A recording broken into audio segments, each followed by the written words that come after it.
In this Mac terminal tutorial, I'm going to show you how you can use FFmpeg to export keyframes from an MP4 video and then save them as PNG images.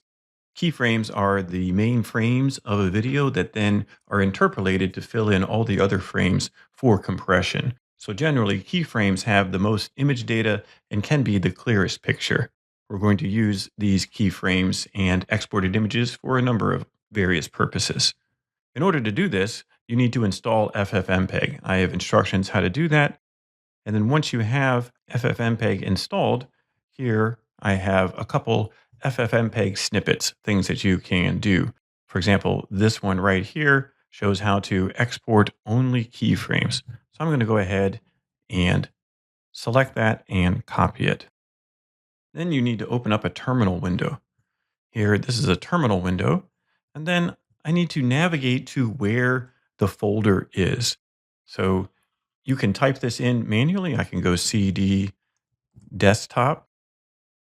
But if I don't know where it is, it's a lot easier just to type CD, then go to Mac Finder, drag your folder.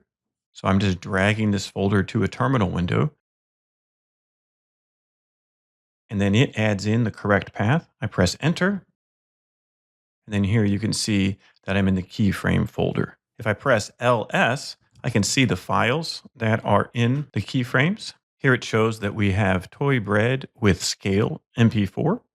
This is the command for exporting only keyframes. If we look right here, this needs to be changed from input.mp4 to the name. So I'm going to go ahead and press left arrow key, then press backspace, and I'll type in toy bread with scale. Now, if I press enter, FFmpeg will go ahead and export all of the keyframes into the folder. Now it's done, so we can go to that folder. Now it has all the keyframes exported as sequentially numbered JPEGs. And this can be used for photogrammetry or any other procedure.